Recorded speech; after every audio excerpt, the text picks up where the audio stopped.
No disrespect to Matt Armstrong. I think he's doing amazing things. He's a great guy and all of that. Can't do that in a garage. There's just a few places in the world with the right equipment and only a few people in the world with the right training to be able to do that.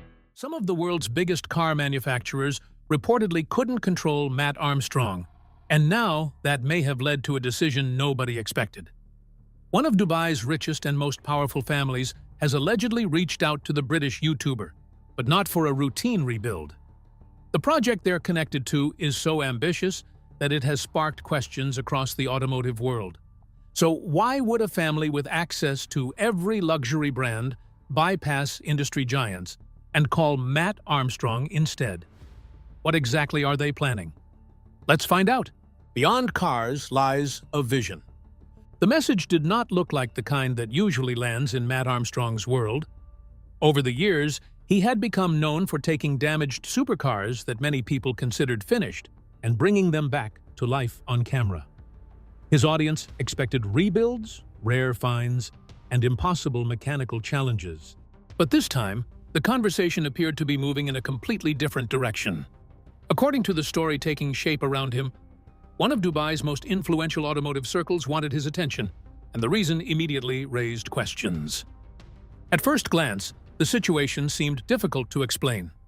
Dubai is home to extraordinary wealth, global business networks, and some of the most powerful automotive connections anywhere in the world. Families operating at that level rarely need outside help. When they want something built, they can usually call major manufacturers, elite engineering firms, or luxury brands with decades of experience. Yet early signs suggested that this approach was not being taken. The interest surrounding Matt did not appear to revolve around repairing a vehicle or restoring a rare machine. Instead, it pointed towards something far broader. That unusual detail quickly became the source of intrigue. If the goal was not a car, then what exactly was being discussed? The people involved were connected to a city known for thinking on a massive scale. Dubai's biggest projects often begin as ideas that seem impossible before eventually becoming reality. Because of that reputation, even limited information carried weight. The lack of specifics only deepened the mystery. Questions began emerging from multiple directions. Why would a figure known primarily for rebuilding crashed cars attract attention from people with access to virtually every resource imaginable? Why were major automotive manufacturers not at the center of the conversation? Some observers viewed the situation as evidence that influence was changing. Others suspected there was more happening behind the scenes than anyone was willing to say publicly. What made the story even more compelling was Matt's unusual position within the automotive world. He had built credibility by succeeding where many expected failure. Time after time, viewers watched him tackle projects surrounded by doubt and uncertainty. That history made him an unlikely but fascinating choice for any ambitious undertaking. Still, credibility and mechanical skill alone did not fully explain the interest. As small clues continued to surface, a larger picture slowly began to emerge. Whatever was being considered seemed connected to a vision rather than a vehicle, an idea rather than a repair. And if that interpretation was correct, then the call reaching Matt Armstrong may have been the opening move in something far bigger than anyone initially realized. Nothing had been officially revealed, and certainty remained elusive. Yet, the absence of clear answers only increased attention. Each unanswered question pointed toward a possibility that could reshape expectations across the industry. Yet one detail refuses to make sense. What exactly are they planning? Who benefits if it succeeds? And what frightened major manufacturers into staying away? The answers emerge next, but they raise an even bigger mystery. The choice nobody expected. Once the initial surprise began to settle, a more difficult question emerged. If some of Dubai's wealthiest and most influential automotive figures were truly interested in Matt Armstrong, why would they choose him at all? In a world where money opens nearly every door, there seemed to be no shortage of alternatives. Luxury manufacturers spend decades building reputations around exclusivity, engineering excellence, and bespoke creations. Families operating at the highest levels of wealth rarely need to look beyond those established names. Yet the attention surrounding Matt suggested that something different was happening. Traditionally, ambitious automotive projects begin with a phone call to a manufacturer. Whether the goal is a one-of-one hypercar, a private collection, or a custom commission, elite brands usually sit at the center of the process. Companies such as Ferrari, Bugatti, Rolls-Royce, and Bentley have built entire divisions dedicated to serving wealthy clients. They offer prestige, technical expertise, and direct factory involvement. For decades, that system has defined the upper tier of automotive culture. But that system also comes with limitations. Large manufacturers operate within strict structures. Decisions pass through departments, approvals take time, and projects often stay within carefully controlled boundaries. Even when a customer has enormous resources, there are limits to what a corporation is willing to do. Brand image, liability concerns, regulations, and internal policies frequently shape what is possible. In some cases, those restrictions become just as important as the money being offered. That reality stands in sharp contrast to Matt Armstrong's reputation. His rise did not come from following established pathways. Instead, it came from taking on projects that many people believed should not work at all. Time after time, he purchased heavily damaged vehicles that manufacturers, insurers, or industry experts had effectively written off. Then, he documented every challenge, setback, and breakthrough in front of millions of viewers. The appeal was never just the finished result. It was the willingness to attempt what others avoided. As his audience grew, so did his influence. Collectors, enthusiasts, and industry observers watched him tackle increasingly complex rebuilds. Some projects attracted criticism, others sparked debate. Yet even those disagreements reinforced the same point: people were paying attention. His credibility came not from corporate branding, but from visible problem-solving under pressure. That distinction may explain why his name entered conversations where traditional manufacturers would normally dominate. Some observers viewed it as a recognition of authenticity. Others suspected it reflected a growing shift in how influence is measured within the automotive world. A factory can build a vehicle, but trust must be earned differently. Whatever the reason, one thing was becoming difficult to ignore. If Matt Armstrong was being considered ahead of some of the biggest names in the industry, then the project in question likely required something far more valuable than engineering alone. And that possibility made the mystery even deeper. Who really holds the power when money isn't the limit? Ferrari, or someone operating outside the system? And what makes Matt Armstrong different enough for this decision? Could this project change everything? Let's find out. The vision hidden behind everything. The deeper the story became, the clearer one thing appeared. Whatever had drawn attention toward Matt Armstrong was no longer looking like a traditional automotive project. The early assumption had been simple. A wealthy family in Dubai wanted something built, restored, or customized. That would have made sense. Matt had built his career around turning damaged and abandoned vehicles into remarkable success stories. But as more pieces began falling into place, the focus seemed to be shifting away from any single car and towards something much larger. The first clues were hidden inside Dubai's own ambitions.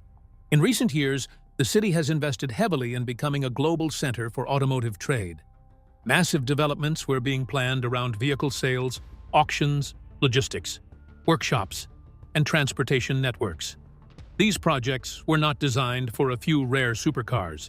They were designed to influence how cars moved through international markets on a scale few cities could match. The vision was enormous, and it extended far beyond luxury ownership. At the same time, Matt Armstrong had quietly built something that looked very different, but shared surprising similarities. His videos were never just about repairing vehicles.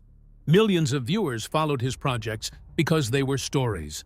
Every damaged Ferrari, every crashed Bugatti, and every abandoned supercar became part of a journey filled with uncertainty. Audiences watched because they wanted to see whether the impossible could be achieved. The cars mattered, but the narrative mattered just as much. That connection began raising new questions. What if the interest surrounding Matt had less to do with his ability to fix vehicles and more to do with his ability to make people care about them? A manufacturer can build a car. A workshop can repair one. But creating global attention around a vehicle's journey is something very different. That kind of influence cannot simply be purchased, even with enormous resources. As this possibility emerged, the entire situation started looking different. Dubai was not only building infrastructure, it was trying to strengthen its position within global automotive culture. That requires more than facilities, investment, and scale. It requires visibility. It requires stories that attract enthusiasts, collectors, and audiences from around the world. In that environment, Matt's skills suddenly appeared far more valuable than many people initially realized. Still, uncertainty remained. Some observers believed the connection was being overstated. Others argued that major manufacturers already possessed enough influence on their own. Yet the growing overlap between Dubai's ambitions and Matt's unique audience was becoming increasingly difficult to ignore. The further the story progressed, the more it suggested that the real assignment was not about creating a remarkable car. It was about creating something built around cars, attention, and influence. And if that interpretation proved correct, the scale of the opportunity was far greater than anyone had first imagined. But as the blueprint begins to expand, is this still about building a car or something far larger? Who is truly behind it? And what hidden vision is waiting to surface next? Keep watching. Inside Dubai's hidden car kingdom. As attention shifted toward Dubai itself, the story began revealing an environment far more complex than many outsiders realized. From a distance, the city is often associated with luxury, wealth, and spectacular displays of success. But beneath that image exists a massive automotive ecosystem that few people ever see. For Matt Armstrong, exploring that world meant stepping into a network where opportunity and challenge seemed to exist side by side. The first thing that stood out was scale. Dubai had become one of the most important automotive hubs in the region, connecting buyers, sellers, collectors, and traders from across the world. Vehicles arrived from multiple continents before being exported, auctioned, restored, or sold. Warehouses stretched across enormous areas. Auction facilities handled everything from everyday vehicles to rare exotics. The sheer volume of cars moving through the system created possibilities that were difficult to find anywhere else. Yet, what truly captured attention were the vehicles themselves. Dubai had developed a reputation for producing some of the most unusual automotive stories on Earth. High-value supercars that would attract enormous attention elsewhere sometimes ended up abandoned, repossessed, or forgotten. Ferraris, Lamborghinis, Bentleys, Rolls-Royces, and other rare vehicles occasionally appeared in salvage networks after owners moved on or circumstances changed. For someone like Matt, whose entire career revolved around giving damaged vehicles a second chance, it was an environment filled with potential. But potential alone did not eliminate obstacles. Finding rare cars was one challenge.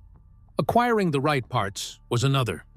Restoring complex vehicles often required navigating manufacturer restrictions, sourcing components from multiple countries, and solving technical problems that had no straightforward answers. Documenting those journeys added an additional layer of difficulty.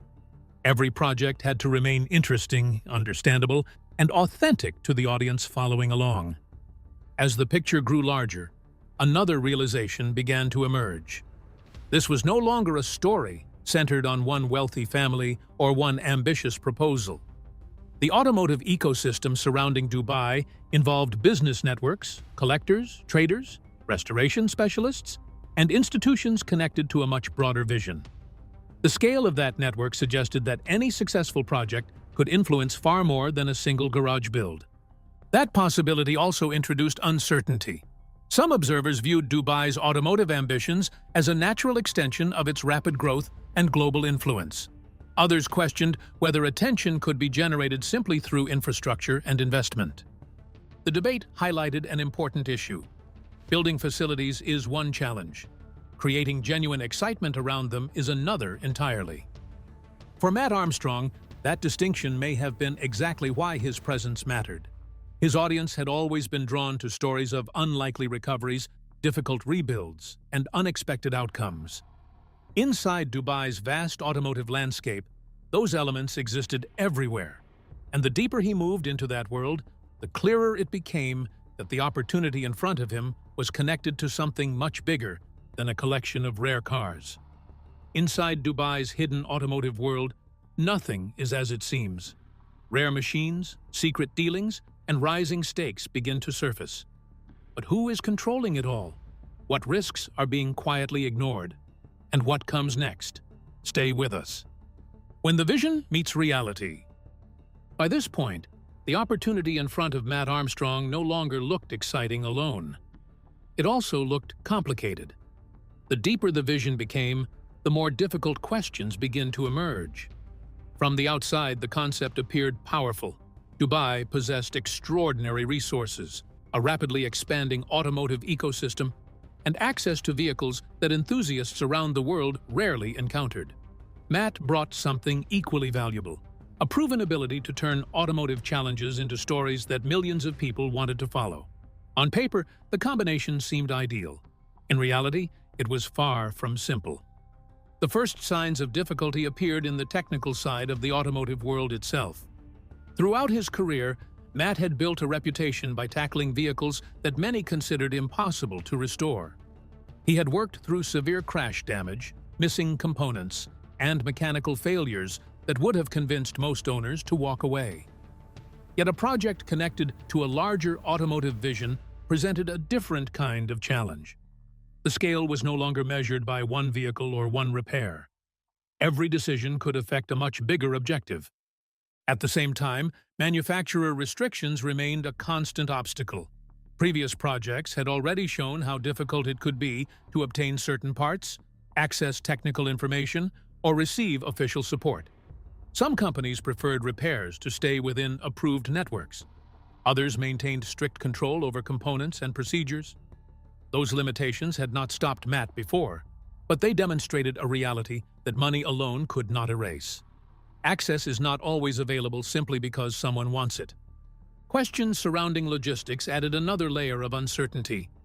Rare vehicles often require parts sourced from multiple countries, specialist knowledge, and extensive coordination. Documenting that process while maintaining transparency creates additional pressure. Audiences expect authenticity. They expect to see real challenges, real setbacks, and real solutions. Delivering that experience consistently becomes more difficult as projects grow larger and expectations increase. Those expectations were already beginning to take shape. Matt's audience had spent years watching him overcome obstacles that seemed impossible at first.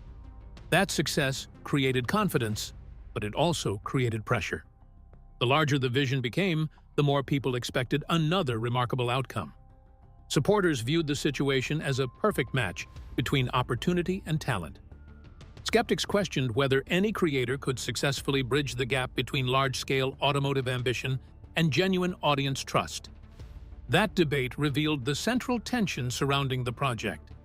The vision appeared achievable in theory, yet several critical pieces still depended on factors that could not be fully controlled.